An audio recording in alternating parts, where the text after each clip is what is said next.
Good morning. I'd like to welcome you all to the July 2020 virtual meeting of West County Democrats. I'm Suzanne Couch and Karen Cloyd and I are co-chairs.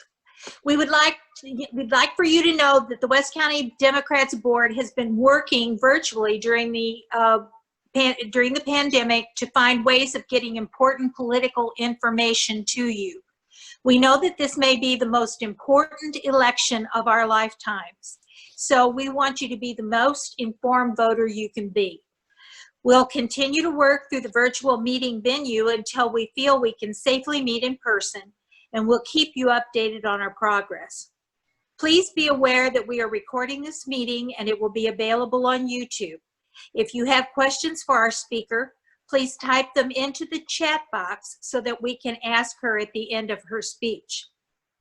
We now have 100 paid members, and we encourage you to renew your membership by mail if it's due.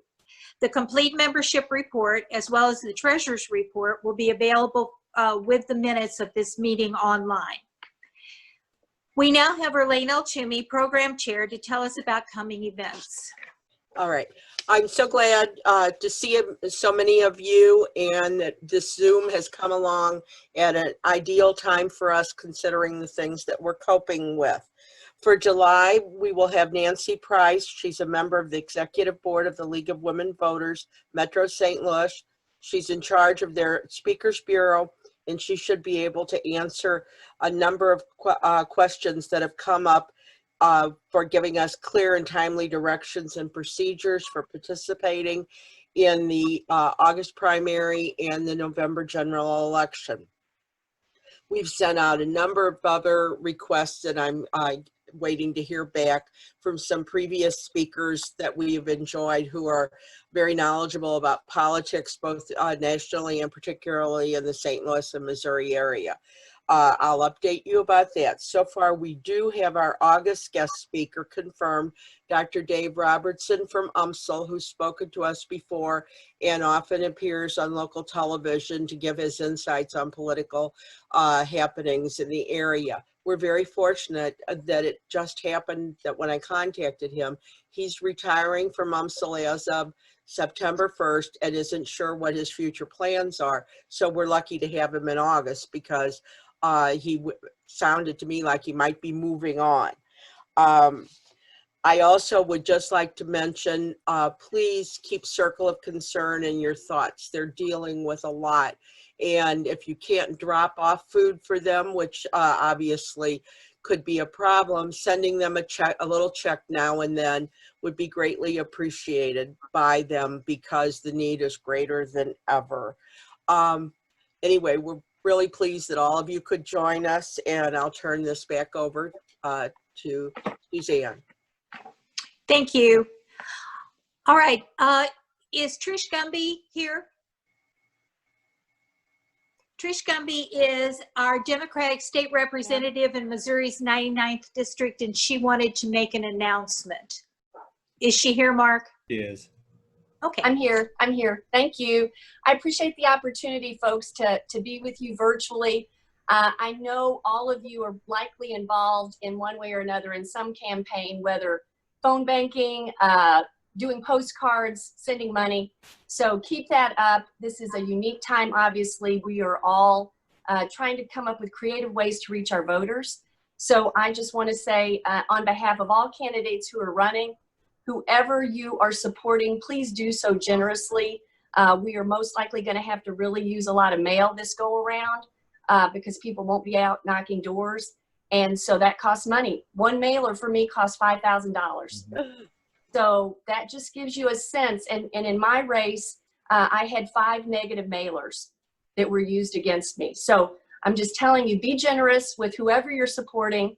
I obviously would appreciate your support, but just whoever it is, whatever cause, let's do this on August 4th, Medicaid expansion, vote yes, and on November 3rd as well. So thanks for the opportunity to speak this morning. Stay safe, everybody. Good luck. Thank you, Trish.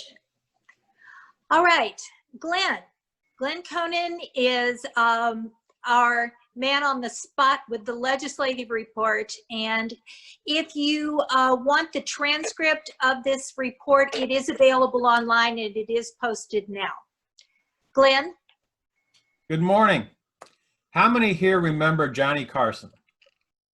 Yeah. Imagine what would have happened if, when Johnny Carson was on the Tonight Show, if he had a skit where he called President Nixon probably insane.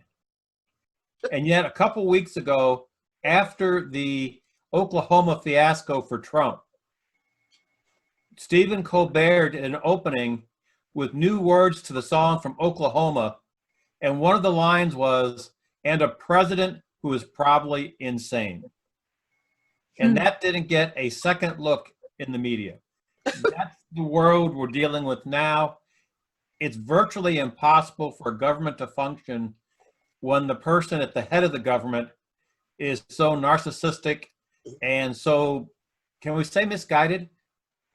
What we're seeing now is a lot of problems in the way government is structured. And also, Mitch McConnell has decided he is not going to give the Democrats in the House any victory, no matter how deserving the issue. For example, the House of Representatives, for the first time that most of us can remember, voted unanimously on a resolution to condemn the Chinese crackdown on Hong Kong residents. Remember, unanimously, every single House Republican and Democrat voted for the same resolution. Mitch McConnell has not scheduled it for a vote in the Senate because he does not want a Democratic pushed resolution, even though it's supported by all the Republicans in the House, to advance. And also, he's afraid that Trump will veto it if there's any sanctions involved, because Trump doesn't want to upset his friends, the Chinese. Another thing going on, the president signed the replacement for NAFTA, the new United States Canadian Mexican Trade Act. If you notice, he first insulted the head of Canada, then he insulted the head of Mexico, and then he wondered why there was lukewarm response from both of those people, although the head of Mexico, the president of Mexico, did come up for a signing ceremony. Despite the fact that Trump claimed NAFTA was one-sided and so unfair, the new act is 99% NAFTA. And the one thing Trump's not talking about is that the new act allows the Mexicans to keep more Americans out of their country. Trump's worried about Mexicans crossing the border to get in the United States. Well, now the Mexicans are worried about Americans going down to Mexico and bringing COVID. So the president finds himself where actually now the Mexicans are beefing up their side of the border to keep us out. The president, because he does not get along with Congress, and because he does not really believe in the rule of law and traditional order, he has gone and is doing more and more things by executive order. There has been talk from his chief of staff, or rather the guy who was chief of staff yesterday. You never know with Trump when you're going to get a new one. Trump is looking at major executive orders on things such as immigration, ordering prescription drug cuts, and a bunch of other things which are normally outside the purview of the president's power. But Trump thinks he can do an executive order and have exactly the same power and enforceability as law. Also, we all saw what happened over the weekend with Roger Stone.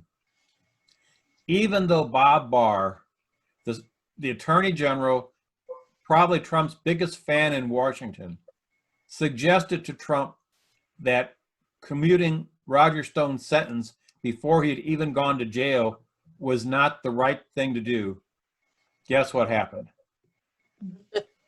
In Washington now, they're expecting that any day now, Trump will end the agony that poor Michael Flynn is going through after having to plead guilty to essentially treason, and he will completely pardon and commute the sentence of Michael Flynn.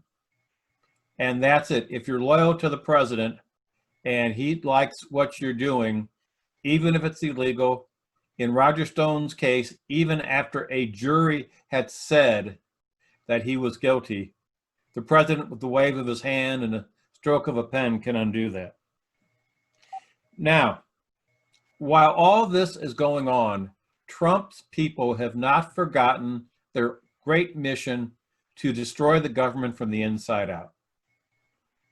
There are more and more stories of problems internally within government agencies. Department of Labor inspectors not getting support they need to investigate working conditions. USDA inspectors, we found out when the COVID hit the meatpacking plants, the number of inspectors in the plants has been dramatically reduced.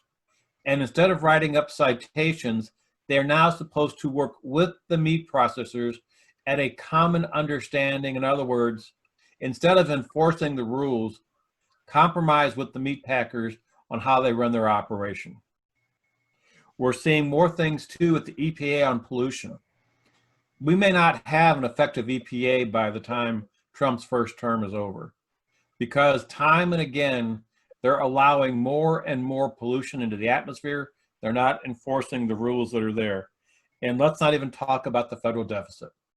Remember how Trump and every Republican president for a generation has complained about deficits? And yet Trump, even before COVID, was on track for a $1 trillion deficit this year. Because Republicans are more worried about cutting taxes than about paying bills. What that means is you add on all the expense of COVID.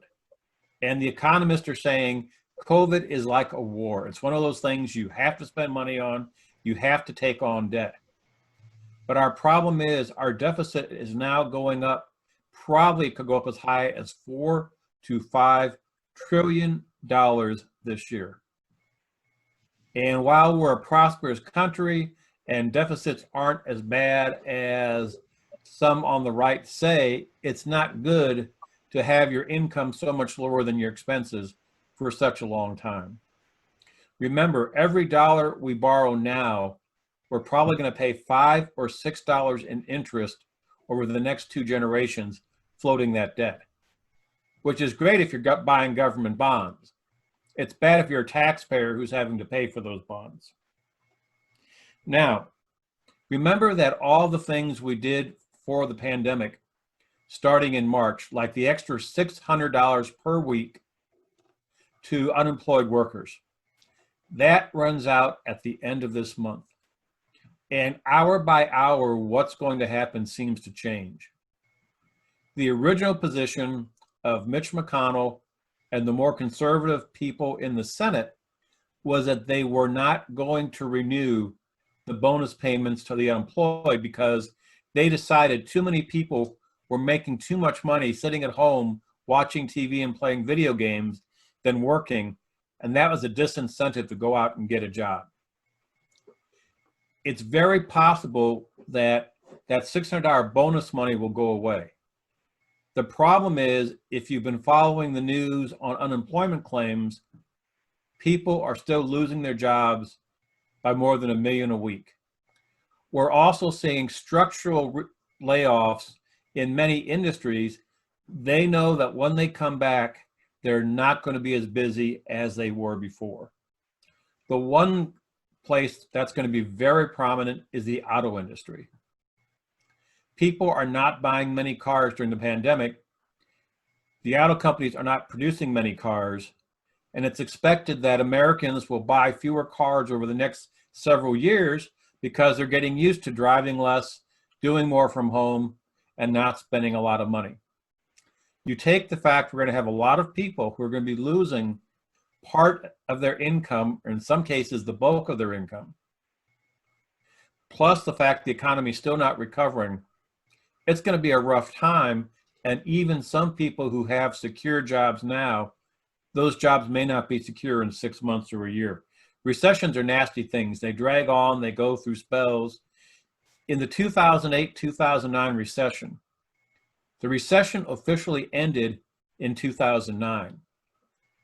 Food stamp usage did not start going down to 2013. And median income did not start going back up until later than that. So we're probably looking at some rough times there. In case my daughter is getting married in November, we hope. She and her fiance had planned to take a nice 2-week relaxing vacation in Italy. Well, the EU is not admitting Americans because of COVID. We're going to see a lot of things like that, things we take for granted, like being able to travel where we want to, when we want to. That's going to be happening. Now for the bad news. We live in Missouri. At the end of the fiscal year on June 30th, between the start of the pandemic in March and the end of the fiscal year, in other words, the last quarter of the fiscal year, Missouri's revenue went from being 7% ahead of the previous year to 6.62% below. In other words, over a 13% swing. What that means is in 1 quarter of the year, Missouri general revenue, which is around $10 billion, lost $1 billion. That's why the governor has had a couple of rounds of withholds and cuts. The bad news is the legislature does not want to be the bad guy. The Republicans in the Missouri House and Senate, if they were doing their job, they would be asking the governor to call a special session, and they would adjust the budget to reflect better what sort of income Missouri has. They won't do that because what's going to happen, the bulk of Missouri's general revenue goes 2 places, education and Medicaid. We've already seen some cuts into both. For one thing, the governor went, the colleges in the state of Missouri, the public colleges, they get their allocation from the legislature in 12 monthly installments, which makes sense. You budget for a year, you pay it out for a year. The Missouri colleges and universities did not get a June check. We don't know if they're going to get a July check. Mizzou, on very short notice, increased their fees and tuition by 2.3%, trying to make some of that up, but it won't be enough. Basically, trend data suggests that if they were doing their jobs, the legislature would go back into session and cut another $700 million on top of what the governor has cut and withheld from spending authority to balance the budget. Of course, the logical thing would not be to do that. The logical thing would be to say, well, look, we've given all these tax cuts to businesses and individuals over the last few years. Last time the auditor issued a report, Nicole Galloway's office found that our general revenue is about $4 billion below the Hancock limit. So in other words, if the legislature was really going to do their job, they could come back to Jefferson City and say, look, folks, we've got a recession, but we've got to take care of our children. We have to take care of all of our programs, take care of our people, take care of our roads. And they would come up with a spending plan they could put on the November ballot. That's not going to happen. It does look like we may have a special session.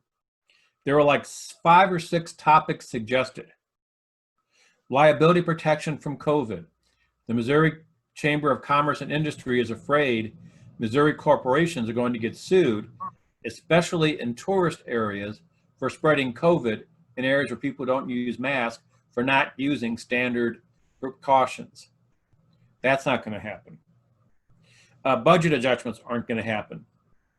There was talk of a special session on education funding reform, because as Trish and all of our other state reps can tell you, Missouri's funding for education is in horrible shape. There is a complaint that with these one round of cuts, the governor couldn't cut districts like Parkway and others that are hold harmless because of some rules that were put in the past. And some people outstate didn't think that Parkway, which only gets like 6 cents on the dollar from Jeff City, should still get their 6 cents. Whereas these other districts were going from 48 cents to say 42. So, but anyway, school funding should possibly be a special session topic. The ever popular economic development too. The governor trying to curry favor in urban and suburban areas though, is going along with a plan, with the details haven't been announced, to call a special session on urban violence and violence reduction. Now, if you know the Missouri Constitution, the governor doesn't really have anything to do with local policing. And Missouri doesn't have the money to say, hire an extra 1,000 state troopers and have them supplement local police. So it'll be interesting to see what happens with a special session on violence.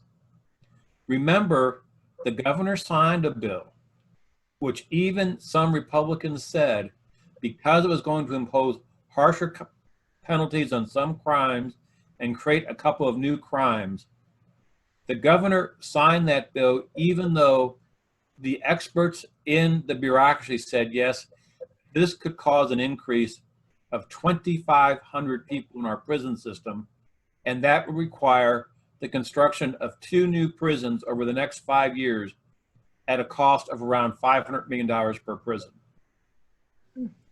So instead of working on violence reduction and on programs at the local level supporting St. Louis City, Kansas City, and so on, the governor is going to have a high-profile session which will probably result in more prison time, more prosecutors, and more things we know really don't work in the long run.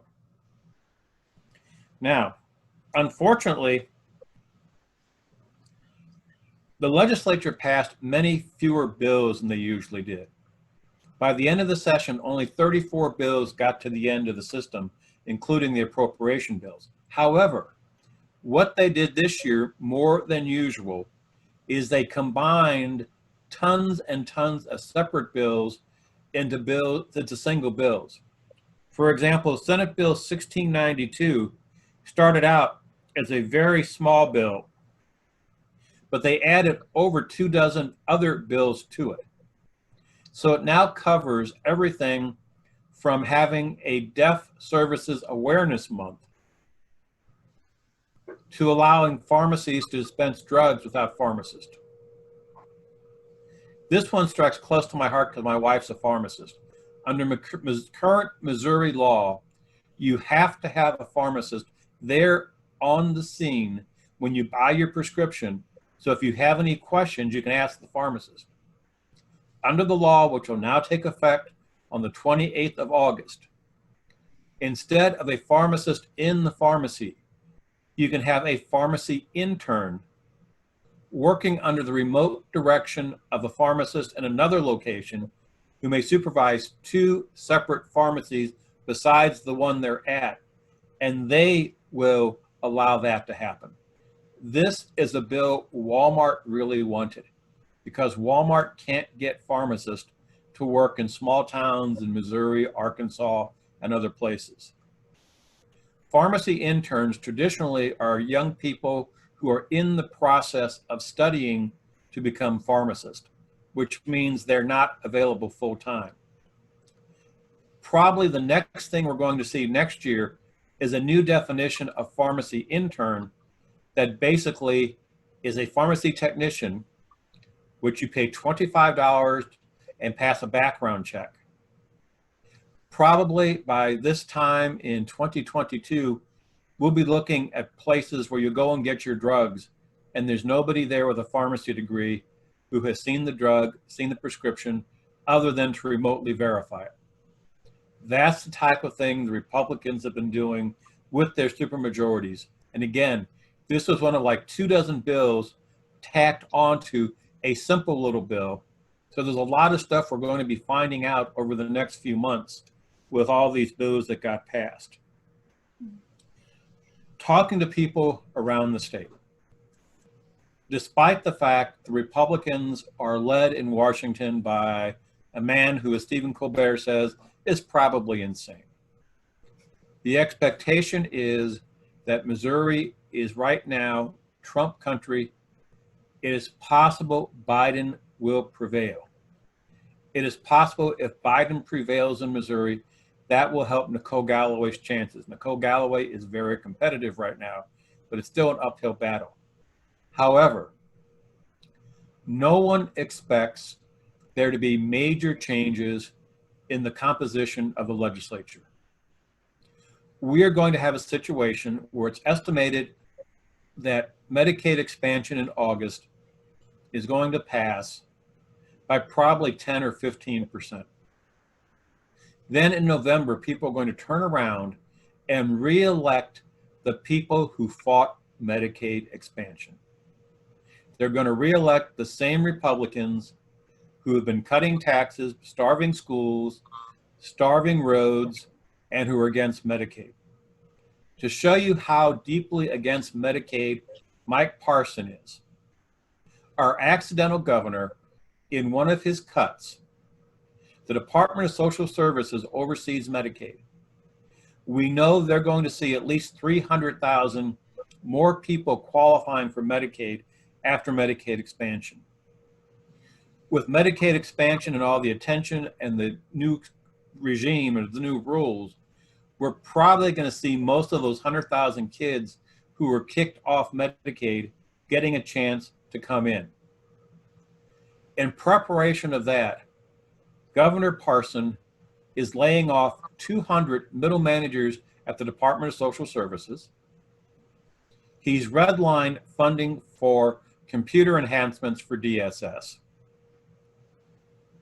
And they're stopping a program to start rewriting many of their form letters in a language that looks more like English. Right now, they have form letters that are automatically generated by the computers. They're confusing, they're hard to pick out, they look like something you would have gotten off a pen printer in the 1970s. And the problem is that system is not going to get updated. So in other words, even though Parson has said he will honor the voters' intent and expand Medicaid, in reality, he's doing everything he can to make sure it either doesn't do as well as it could or that it fails. So, any questions? I can check chat, or if anybody else has a question. Trish Gumby points out that sheltered workshops, including Lafayette Industries, also didn't get a June check for work done in May for essential businesses. So even the sheltered workshops are getting chopped by the governor. Thank you, Glenn. We appreciate this, as sad as it is to hear. Is our speaker here? Mark? I have not seen her sign in yet. Okay. Well, going back, Glenn, is there anything else? Anything that could cheer us up? It's not raining. That wasn't what I had in mind. Yeah. It does appear that Missouri next year is finally going to vote to accept the Wayfair money, because too many of the Republicans out in their districts are now hearing from people that issue has caught so much attention. And plus the fact the Missouri Chamber, which is supporting Medicaid expansion, I got to give them points for that. The Missouri Chamber is getting more and more outspoken how unfair it is that a Main Street business in Missouri has to collect local sales taxes, but the state doesn't accept money for sales taxes from the internet. Oh, if we're still waiting on Nancy Price, Glenn, would you want to comment a bit on this, the information that's come out about the CEO of Centene lately about? Yes. It actually turns out that is nothing new. talking to people the last couple of weeks since he had his interview on KMOX radio and he had his interview in the Business Journal, he had resigned from Civic Progress last year because he was unhappy with the way that St. Louis lacked cohesive leadership and really a cohesive plan. The bad news is everything he said is stuff most of us knew. It is hard to get in and out of St. Louis because there is a shortage of airplanes leaving St. Louis and coming to St. Louis. We do have a crime problem. We do have problems with public transportation. There are actually two sets of problems. What we have, people don't like using, and there are many areas where we don't have public transportation access, especially in South County and West County. Give you an example. I walk at night and sometimes along Telegraph Road. The last bus on Telegraph Road leaves by my house at about 11:05. Last week, there's a gentleman who worked at one of the fast food restaurants. The bus was running about 3 minutes early. That meant he had to wait at the bus shelter to the next bus at 6:17 in the morning. Mm. You can imagine spending 7 hours on an aluminum bus shelter. That is not a great system. And if our transit is supposed to be getting people to and from work, that's a pretty big fail right there. So everything that Centene's boss was complaining about is true. We're fragmented. Building regulations in Clayton are different than building regulations in Overland. The mayor and the county executive don't always talk well together. We have a crime problem.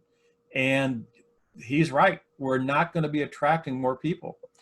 What I come back to as well, my daughter graduated college in 2009.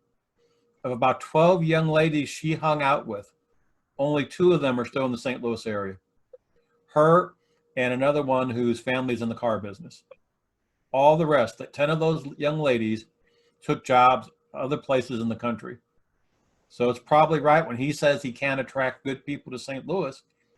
If we know we're losing our best and brightest, it gets a little scary.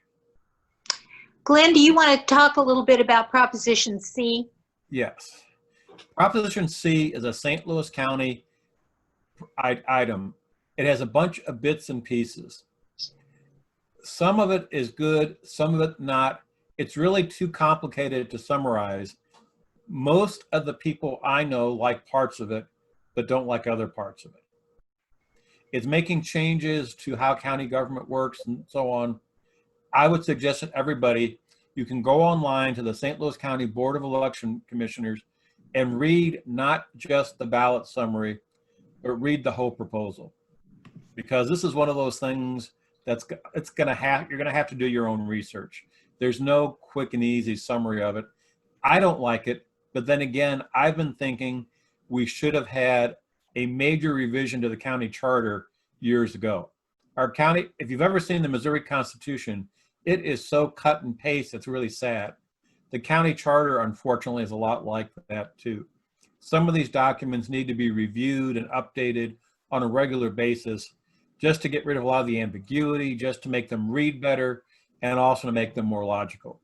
Glenn, we really appreciate all the information you've given us, even though much of it is very depressing, but nevertheless, we prefer to hear it the way it is. I see that Nancy Price has joined us, and we want to welcome Nancy. We appreciate her expertise, the time that she gives to a worthy cause, and we all realize that the League of Women Voters is a wonderful institution that many of us depend upon. Could we give her a little round of applause to welcome her? Okay, welcome, Nancy. Well, thank you. And I just got out of a Missouri Voter Protection Coalition meeting, so I am all up to date. One of the things I'm going to do is I'm going to show you slides. So if you have your upper right-hand corner where it says Gallery View, you might want to hit that and it'll say Presenter View, and that gives you a bigger area to see the slides.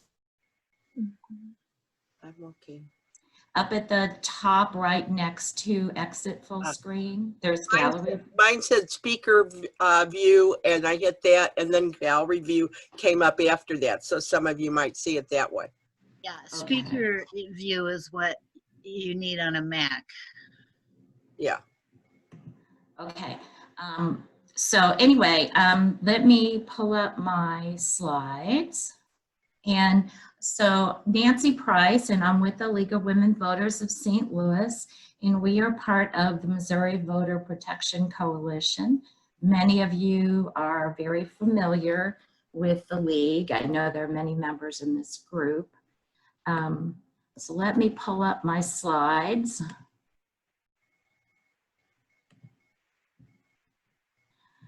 Okay, can people see these? No. Not Okay. yet. Wait. All right, I gotta hit another button then.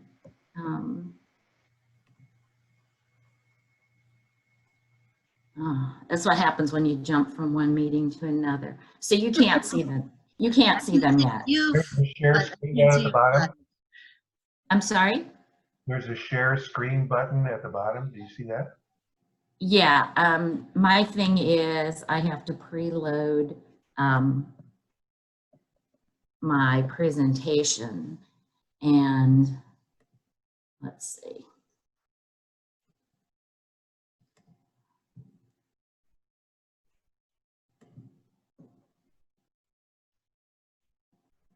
Okay, this says host has disabled participant screen sharing. Oh, host has to allow participant screen sharing. So does the host know how to do that? Okay, can Mark do that?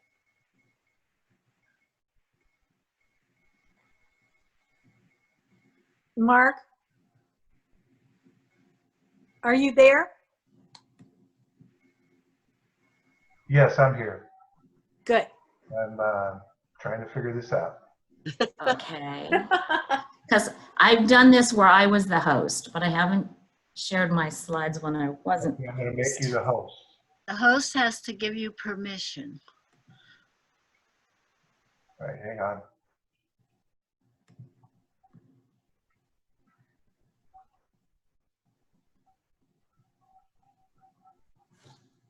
We're all learning. Okay, it says I'm the host now. But this is not my presentation. Okay, I have to get my presentation up. I think I'm seeing somebody else's presentation. Okay.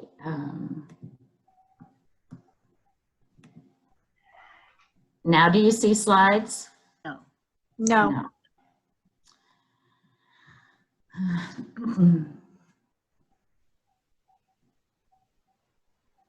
Okay.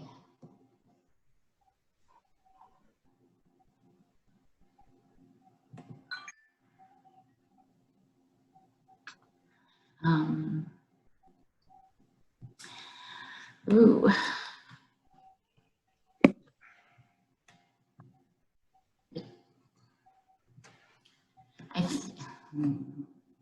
Okay. Sorry, technical difficulties.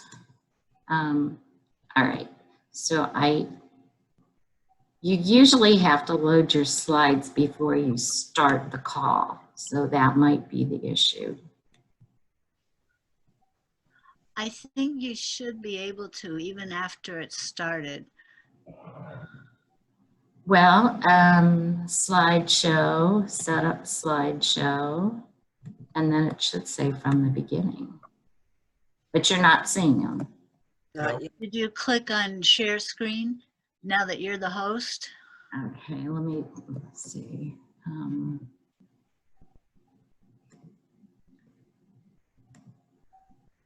All right, this is not. No, Yes, there yes. you go. Okay, good. Now let me see if I can. Your computer.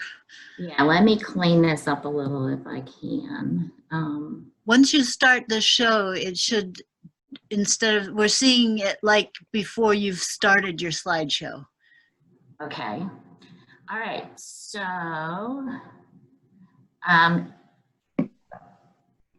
So go ahead and start your slideshow, and then it should just have each slide. okay, is There. this, Yes. okay, Oh, there. okay, all right, now it's, okay, and then I'm gonna have to shrink this column so I can see what I'm looking at. Okay, so this is about the absentee voting and mail-in voting for just 2020, because the changes that were made, they would only agree to do them for 2020.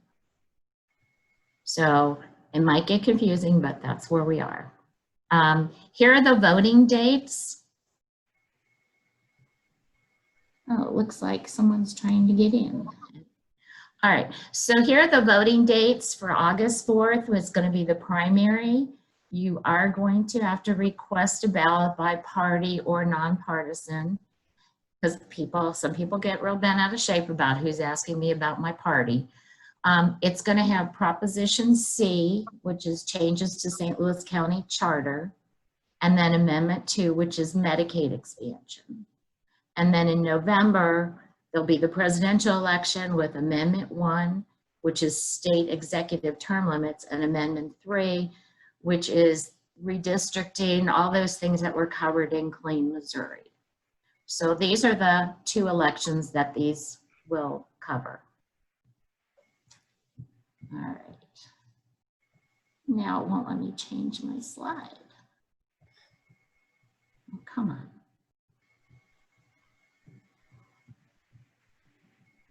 Oh. I think my computer froze. Try hitting the arrow key to the next one. Yeah, that's what I was doing, but it's Okay. There. okay. Ah, there. Okay, here's some voting terminology because it gets very confusing. Missouri doesn't have early voting.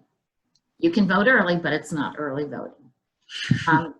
I know, this is why I go over this. So it does not require an excuse or reason to vote early. You can just go early because you feel like it. And we don't have that. So then we have another little confusing term, in-person absentee voting. And a voter can vote early in person with an excuse. And we can do this here. Then we have absentee voting, which is voting by mail with an excuse. And now there's this term that's big for this election, this year because of COVID. It's called mail-in voting. And that means that you don't have any of the excuses that we normally use, but for 2020, you are allowed to vote mail-in. So absentee is more the traditional excuses. Mail-in voting is for people that don't really have an excuse, but they can vote because of COVID. So this is a request for absentee or mail-in ballots. They're calling them both names. And what I'm going to show you next is the middle part here with the reasons. So the first dashes or lines that you can check, and you have to check one. If you don't check any of them, you won't get a ballot. They're the traditional ones we've had right along.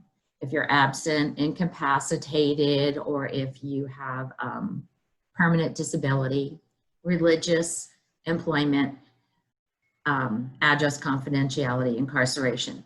Now the 7th one down is new, and this is for COVID. And it says, I have contracted or am in an at-risk category for contracting or transmitting. And if you are in this category, you do not need to have your ballot notarized. And that's a big deal. However, it's very spelled out in this second section who can check this box. So those people do not need a notary, and people under number 2, incapacity or confinement, they have never needed a notary, but a lot of people didn't know that. And then if you don't qualify for any of those, then you go down to where it says mail-in ballot request. And you have to have these notarized. Any registered voter can request a mail-in ballot. This must be delivered to your local election authority in person or by mail only.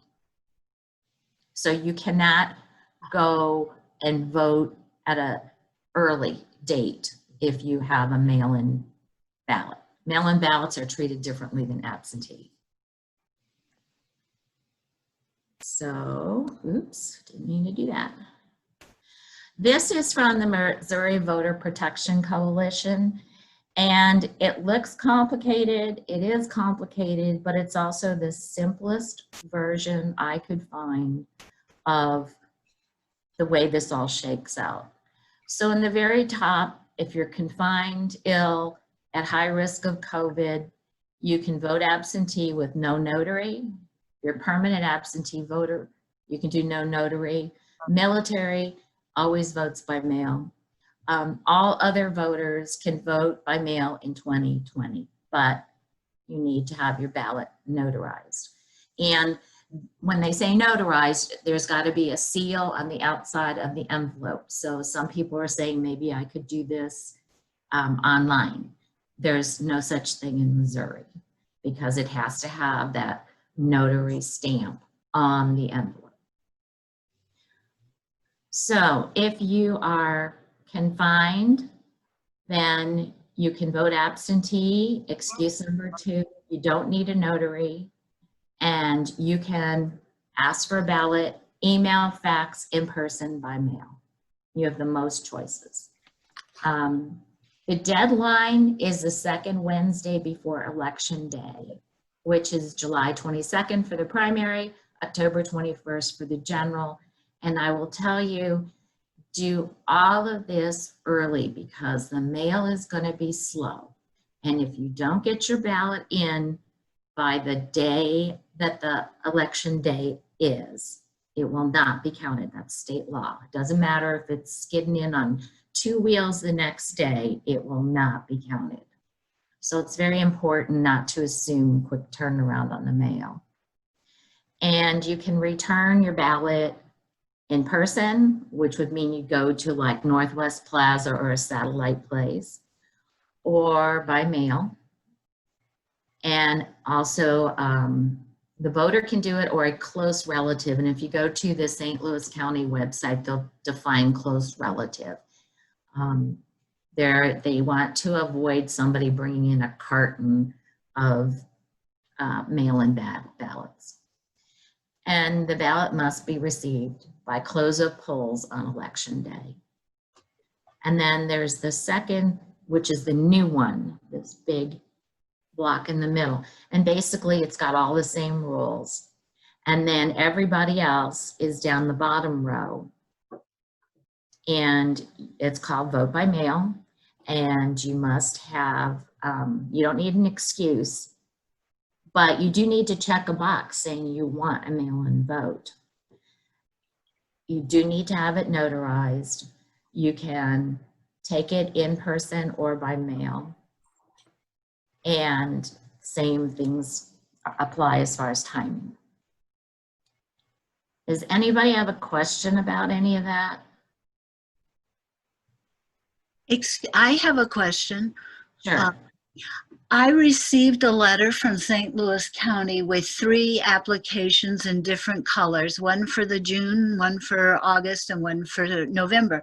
It is the older form. It doesn't have the category for COVID. So I checked the line where it said incapacity and confinement, no notary required. I got my ballot for June, and I have already sent in the same form for the August one in the appropriate, one. Yes. And I have a form for November that is the old one. Do I need to get this newer form that has the COVID thing spelled out on it?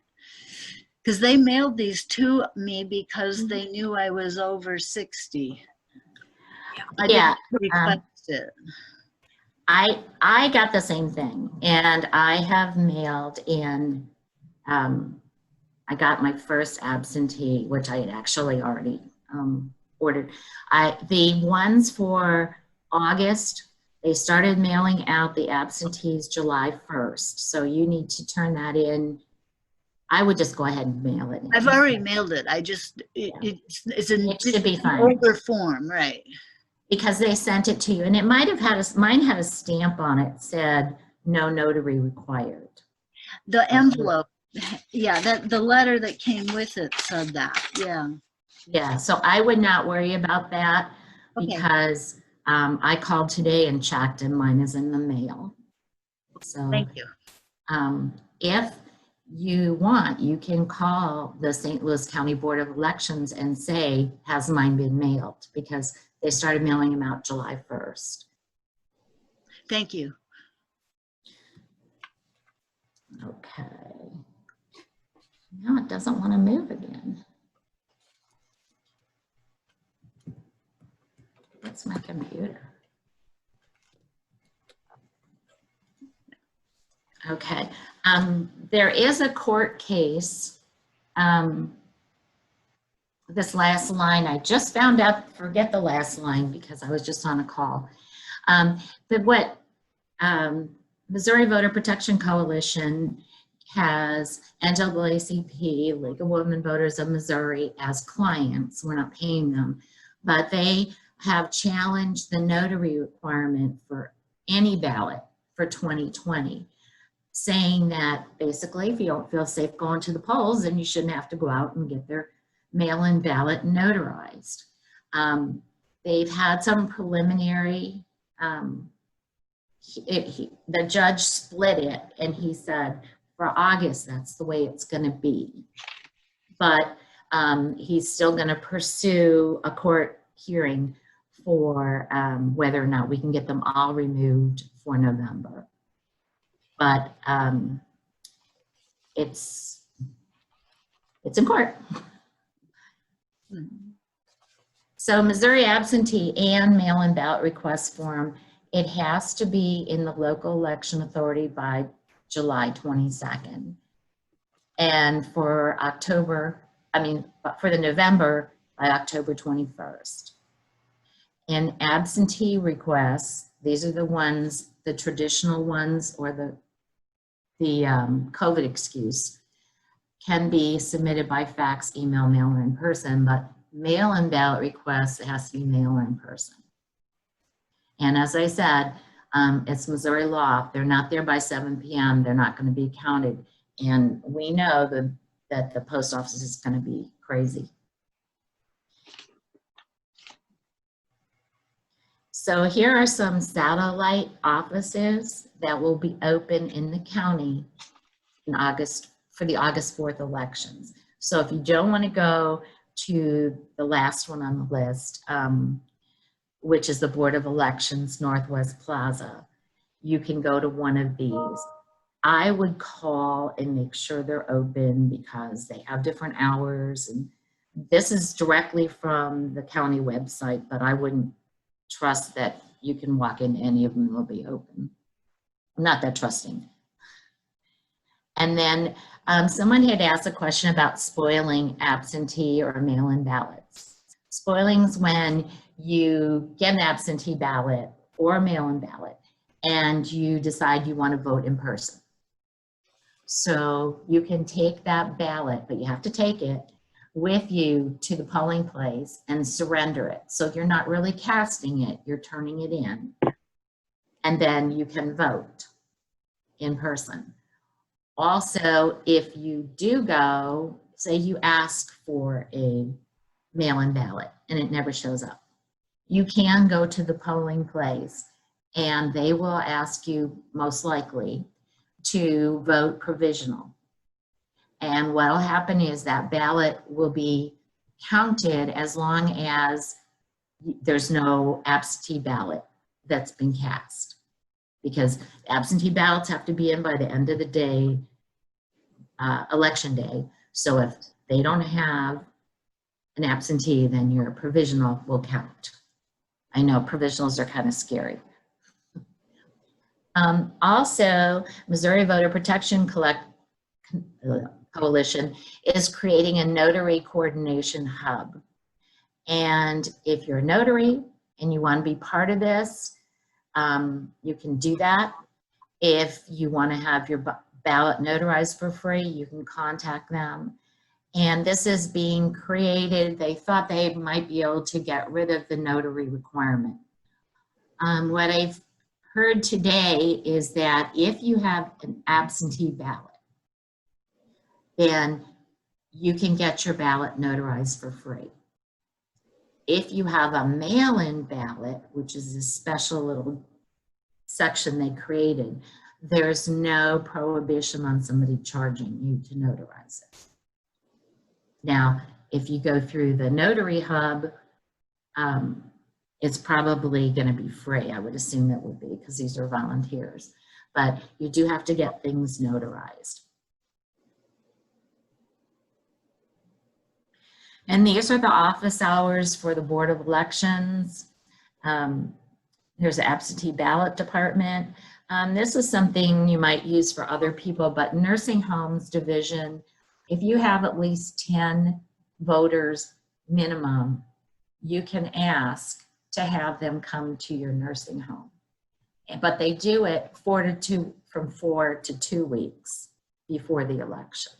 So you have to get in there early because then they get really busy. And here are some resources. The Voter Protection Coalition, some of you might know about them, but they're going to be as volunteers as often as they can at election polling places. And on election day, they will have a team, there'll be a team of lawyers, which will not be at the polling place, but they're available by phone to address any issues you might have when you go to vote.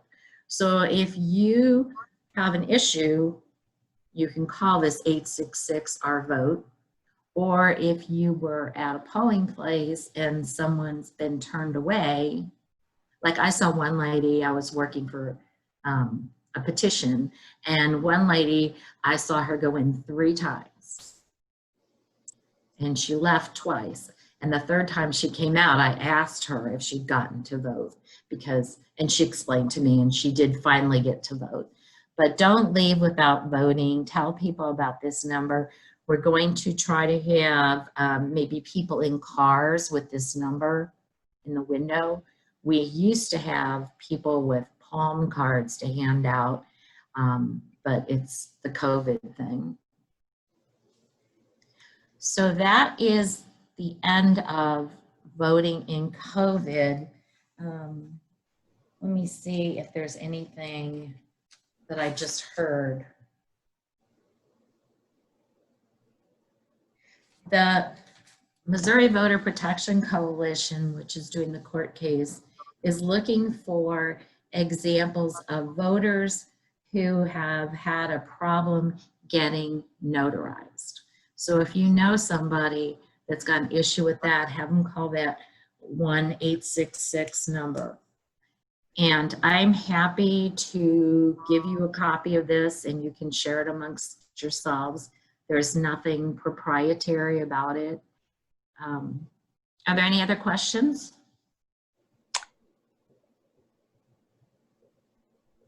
Karen?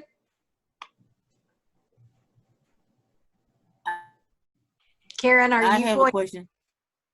Okay. Karen should go ahead.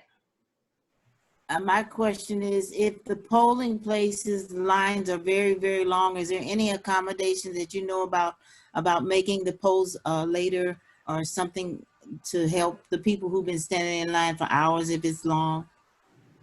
I don't believe there is. If you are in line at 7 when the polls close, they have to let you vote. That doesn't mean that it won't be an hour or 2. I think what's going to happen is a lot of people are going to stay away Another thing to think about is people need to, if they're going to vote in person, make sure you look for where your polling place is, because my polling place is different for August, although I'm not going to my polling place, but it's different than where I've been here 10 years and I voted in 4 different places. So with more people voting and more voting by mail and more poll workers maybe not wanting to come out, they're going to be consolidating. And I wish I could tell you there was a speedier way, but I would say maybe mail-in vote. Nancy, Karen Cloyd has some questions for you that people have been putting in the chat box. Okay, So, good. Karen, I can't see the chat box right now. okay, no, Karen's supposed to read them to you. So, is Karen there? I wonder if we have them cut off. Do you have everyone silenced? Karen might need to unmute herself. I didn't silence anyone. Okay, Karen No, should but Mark, unmute herself if she is muted. She should be able to speak. okay. Karen, are you there? Okay. Okay, let me see. Maybe I can look at the chat, but I don't know how fast I can do this. Karen isn't muted, but she needs to send her volume up. Come on, Karen. And I've got the chat up. I can read the chat questions. oh, good. Okay, go ahead. Okay. Nancy, the first question, can you put ballot request for August and November in the same envelope? I don't think so. They only sent one envelope though. Yeah. Is that what they did? I'm trying to remember because I had the 3. May I respond? I sent all 3 back in one envelope, and I've gotten my second one now, so it's working. Okay. I got the Okay. municipal first, and then I'm yeah. glad So I have all of you. Next question, will the league be hosting second U.S. District House Representatives forums before the primary? If we only do forums if we are invited. So someone has to invite us and we have to be able to get pretty much all the candidates, because if say only the Democrats or only the Republicans would show up, we don't do that because it's too partisan. So somebody invite us. Next question, I asked Jay Ashcroft about election notaries. He said if you call his office at 800-669-8683, he can help with locating them. 800-669-8683. However, in this area, I don't think that should be an issue since all of our banks and a lot of other places have notaries. Well, the concern is because they just had to have several things notarized for court. Mhm. And a lot of the banks aren't really, their inside isn't open, Mhm. or they're only letting customers in, or different things like that. But I would give it a try. The Missouri Voter Protection Coalition, when that is all settled, they are going to have hours at like a library or hours at different places that you could show up at. Okay. And call them if you can't get a notary, because that's they'll figure it out. Okay, can we do one more question? We have one more question here. Can we get a copy of Nancy's slides? Yes. And may we And when post it on our website? yes. Yeah, sure.